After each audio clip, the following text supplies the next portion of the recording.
दोस्तों, मैं अभी नया क्रिएटर हूं और मैं अभी YouTube पर आया हूं और आप लोग मुझे बताएं कि मेरी वीडियोस में क्या कमी रह रही है।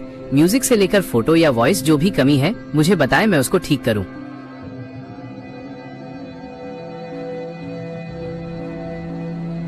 यह एक ऐसी खौफनाक हकीकत है जिसे रेलवे के पुराने दस्तावेजों में ब्लैक स्पॉट मानकर दबा दिया गया, लेकिन लुधियाना की उस रेलवे कॉलोनी और क्वार्टर नंबर 45 की दीवारों में आज भी उस खामोश चीख की गूंज बाकी है जिसे दशकों पहले कंक्रीट के नीचे दफनाने की कोशिश की गई थी।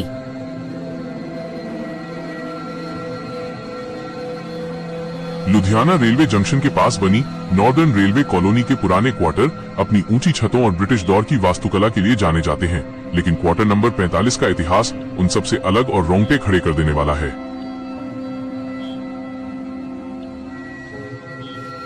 साल 1990 के दशक के उस आखिरी दौर में जब वरिष्ठ अनुभाग अभियंता सतीश कुमार अपनी पत्नी मोहिनी के साथ इस घर में रहने आए, तो कॉलोनी के अन्य निवासियों ने उन्हें स्पष्ट चेतावनी दी थी कि यह घर भारी है और यहाँ रहने वाला कोई भी परिवार सुख से नहीं रहा।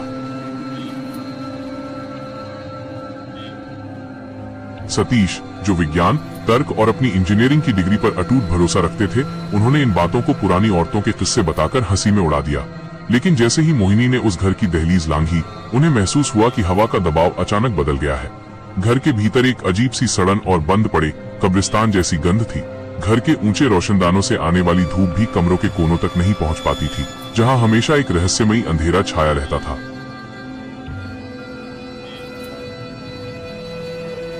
सतीश कुमार के घर में प्रवेश के पहले हफ्ते के भीतर ही मोहिनी को घर के पिछले हिस्से में मौजूद स्टोर रूम से अजीब आवाजें सुनाई देने लगी थी। ये आवाजें ऐसी थीं जैसे कोई भारी लोहे की वस्तु फर्श पर घसीटी जा रही हो। सतीश जब काम से लौटते तो मोहिनी उन्हें ये सब विस्तार से बताती, पर सतीश इसे पुराने पाइपों में पानी के दबाव या चूहों की हलचल कहकर टाल देते थे।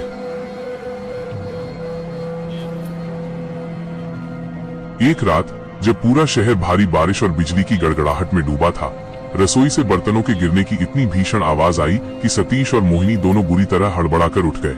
सतीश ने अपनी टॉर्च उठाई और रसोई की ओर भागे। वहां का नजारा देखकर उनकी रूह कांप गई।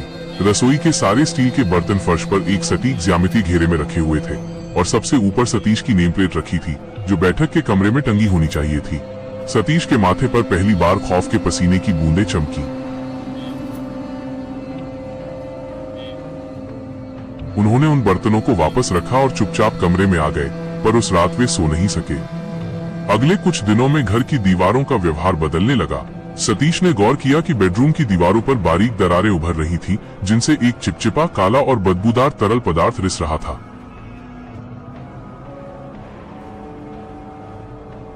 जब उन्होंने एक राजमिस्त्री रामू को इसे ठीक करने के लिए बुलाया, तो रामू ने दीवार पर छेनी मारते ही अपना औजार छोड़ दिया और वहां से भाग गया।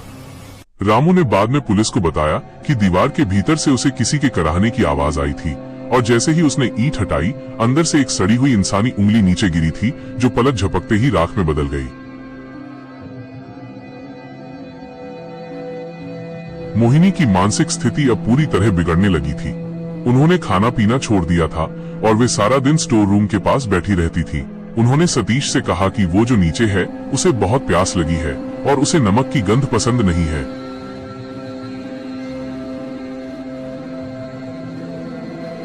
सतीश ने सोचा कि मोहिनी डिप्रेशन का शिकार हो गई है, लेकिन एक दिन दोपहर में सतीश ने खुद देखा कि मोहिनी के बाल हवा में अपने आप ऊपर की ओर खिंच रहे थे, जैसे कोई अदृश्य शक्ति उन्हें छत की तरफ खींच रही हो।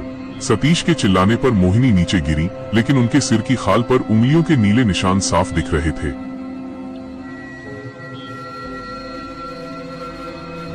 वो खौफनाक रात 14 नवंबर की थी। लुधियाना में कड़ाके की ठंड पड़नी शुरू हो गई थी।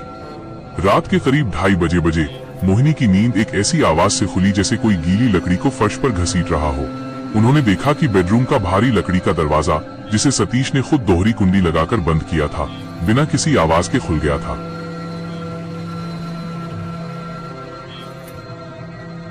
गलियारे के उस घोर अंधेरे से एक साया उभर कर सामने आया।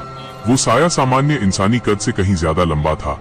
उसके हाथ घुटनों से नीचे तक लटक रहे थे और उसकी उंगलियां नुकीली और असाधारण रूप से लंबी थीं।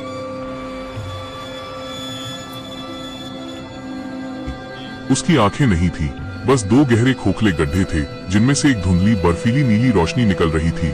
मोहिनी ने सतीश को झिंझोड़कर जगाने की कोशिश की, लेकिन सतीश जैसे पत्थर के बन चुके थे। वो साया धीरे धीरे सतीश के बिस्तर की ओर बढ़ा और उसने अपने बर्फीले हाथ सतीश के गले पर रख दिए। मोहिनी की चीख गले में ही घुट गई। उन्होंने देखा कि सतीश का चेहरा खौफ से नीला पड़ रहा था। जैसे ही मोहिनी ने लाइट का स्विच दबाया, वो साया एक गंदी बदबूदार गूंज के साथ गायब हो गया, लेकिन सतीश का शरीर निर्जीव होकर बिस्तर पर गिर पड़ा।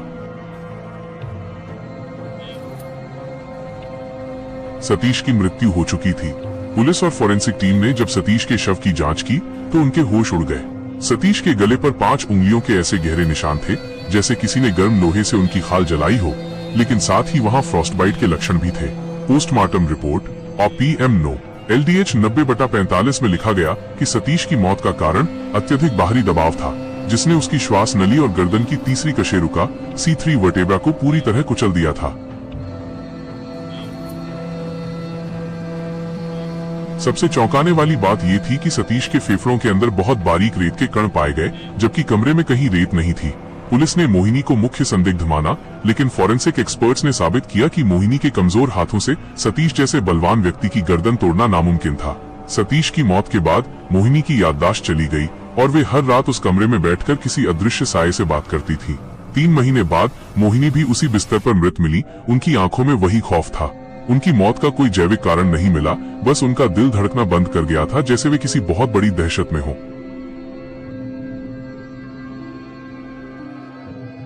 सतीश और मोहिनी की मौत के बाद साल 1995 में ये क्वार्टर विजय नाम के इंजीनियर को मिला। विजय ने अपनी पहली रात का जो अनुभव रेलवे अधिकारियों को लिख कर दिया, वो रोंगटे खड़े करने वाला था। उसने बताया कि रात को उसे बाथरूम के अंदर से किसी के पानी में डूबने और छटपटाने की आवाजें आ रही थी।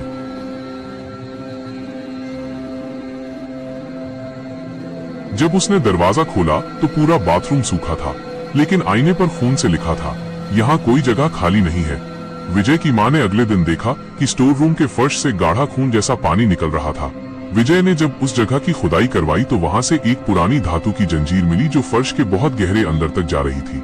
जैसे ही जंजीर को खींचा गया, पूरे घर में कंपन होने लगा जैसे भूकंप आया हो। विजय उसी वक्त अपना सामान छोड़कर परिवार सहित घर छोड़कर भाग गया। रेलवे बोर्ड ने इसे स्ट्रक्चरल वाइब्रेशन मानकर टाल दिया, पर हकीकत कुछ और ही थी। विजय ने अपनी डायरी में लिखा था कि उस घर की हवा इतनी ठंडी थी कि पानी के गिलास में रखा पानी अपने आप जम जाता था।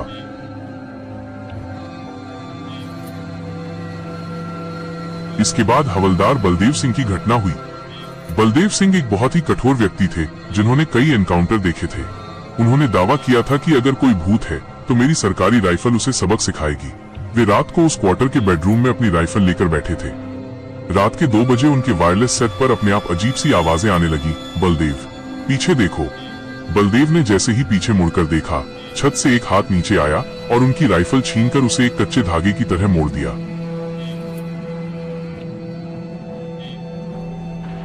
बलदेव की चीखें पूरी कॉलोनी ने सुनी। जब उनके साथी पहुंचे तो बलदेव छत के कोने में बिना कपड़ों के चिपके हुए थे और उनकी खाल पर बर्फ जमी हुई थी। वे उस सदमे से कभी बाहर नहीं आ सके और अंततः उन्हें रेलवे की नौकरी से मेडिकल आधार पर डिस्चार्ज कर दिया गया। उनकी राइफल आज भी लुधियाना के शस्त्रागार में एक साक्ष्य के रूप में रखी है, जिसकी नली को मोड़ना किसी मशीन के लिए भी मुश्किल था। बलदेव के शरीर पर मिले घावों की जांच में पता चला कि वे घाव किसी प्राचीन हथियार के थे जो अब इस्तेमाल में भी नहीं है। पुलिस और रेलवे प्रशासन ने जब पुरानी फाइलों की धूल झाड़ी तो साल 1947 के बंटवारे के वक्त का एक काला इतिहास सामने आया।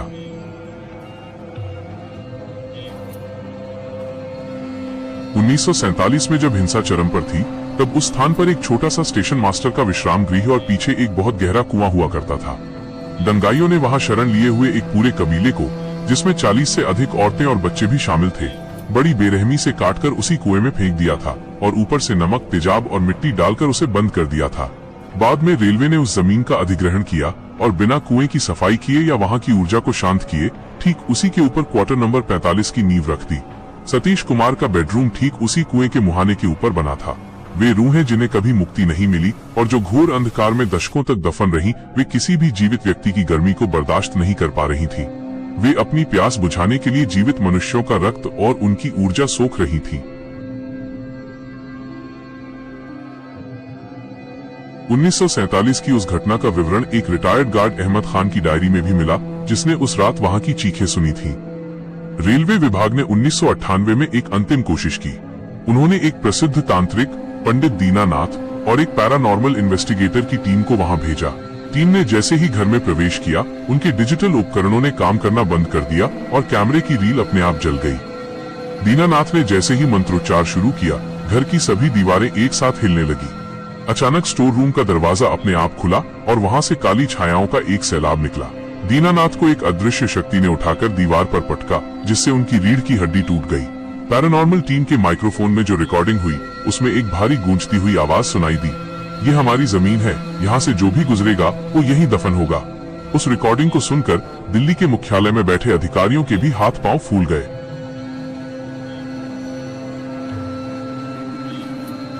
साल 2002 में रेलवे बोर्ड की एक उच्च स्तरीय बैठक हुई।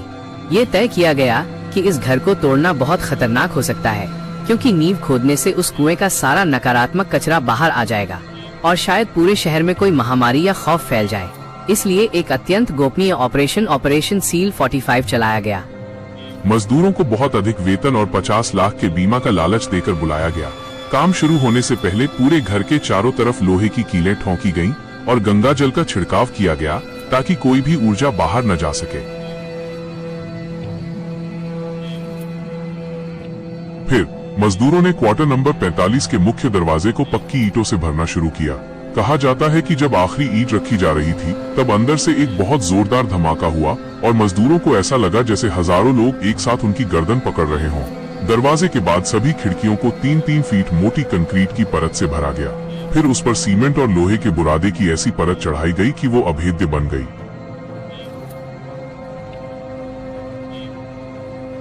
आज वो क्वार्टर नंबर 45 एक मृत ढांचे की तरह खड़ा है।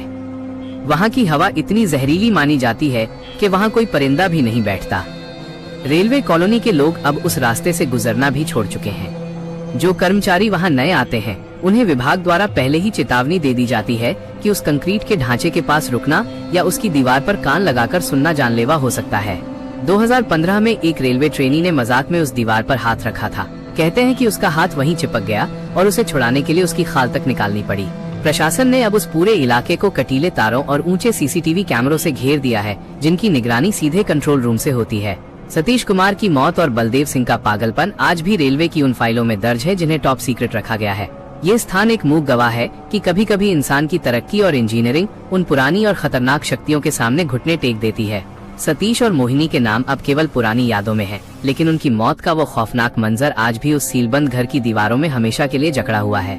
लुधियाना का ये क्वार्टर नंबर 45 आज भी एक मूक गवाह है उस अनजानी दुनिया का, जो हमारी भौतिक सीमाओं के उस पार मौजूद है और जिसकी कीमत सतीश कुमार को अपनी जान देकर चुकानी पड़ी। वो आज भी एक कंक्रीट का ताबूत है जिसके अंदर रूहों का तांडव जारी है। सतीश कुमार को अपनी इंजीनियरिंग साइट की रिपोर्ट्स रिकॉर्ड करने की आदत थी। उस रात उनका टेप रिकॉर्डर उनके बिस्तर के पास वाली मेज पर चालू था। जब पुलिस ने उस टेप को सुना तो उसमें सतीश की आखिरी सांसों की छटपटाहट के साथ एक भारी रोंगटे खड़े कर देने वाली आवाज रिकॉर्ड हुई थी। वो आवाज किसी इंसान की नहीं थी, बल्कि एक गूंजती हुई घुरघराहट थी जो बार बार कह रही थी, ये मेरी जगह है। इसी रिकॉर्डिंग से पता चला कि सतीश ने मरते वक्त उस साये को देखा था। 2. Forensic thermal mapping. जब पुलिस और फॉरेंसिक टीम ने घर की जांच की तो उन्होंने लुमिनॉल टेस्ट और थर्मल स्कैनिंग का इस्तेमाल किया। बेडरूम की दीवार पर और फर्श पर ऐसे निशान मिले जो सामान्य रोशनी में नहीं दिखते थे। फर्श पर 7 फीट लंबे कद वाली किसी आकृति के पद चिन्ह जलने के निशान की तरह उभरे हुए थे। वहीं से पता चला कि कोई चीज स्टोर रूम से निकलकर बिस्तर तक आई थी। 3. रसोई के बर्तनों पर राख के निशान। रसोई में जो बर्तन घेरे में मिले थे, उन पर सतीश या मोहिनी की उंगलियों के निशान, फिंगरप्रिंट्स नहीं थे। फोरेंसिक लैब की रिपोर्ट के अनुसार उन बर्तनों पर इंसानी हड्डियों की पुरानी राख के निशान मिले थे। ये इस बात का सबूत था कि बर्तनों को किसी जिंदा इंसान ने नहीं, बल्कि एक रूहानी ताकत ने छुआ था। 4. मोहिनी के खौफनाक स्केच। याददाश्त जाने के बाद मोहिनी बोल तो नहीं पाती थी, लेकिन वे पागलों की तरह कागजों पर कुछ आकृतियां बनाती रहती थी। उन्होंने सैकड़ों ऐसे स्केच बनाए जिनमें एक बिना चेहरे वाला लंबा साया सतीश का गला दबा रहा था। मोहिनी की उन ड्राइंग्स और पुलिस को मिले सबूतों का मिलान करने पर वो पूरी खौफनाक रात एक फिल्म की तरह साफ हो गई। लोग अक्सर पूछते हैं कि बंद कमरे की वो दास्तां बाहर कैसे आई, तो इसका जवाब पुलिस की उन फाइलों में है जिन्हें कभी सार्वजनिक नहीं किया गया। सतीश का वो आखिरी रिकॉर्डर टेप आज भी रेलवे के स्ट्रांग रूम में बंद है। जिसकी आवाज सुनकर आज भी बड़े बड़े अफसरों के पसीने छूट जाते हैं।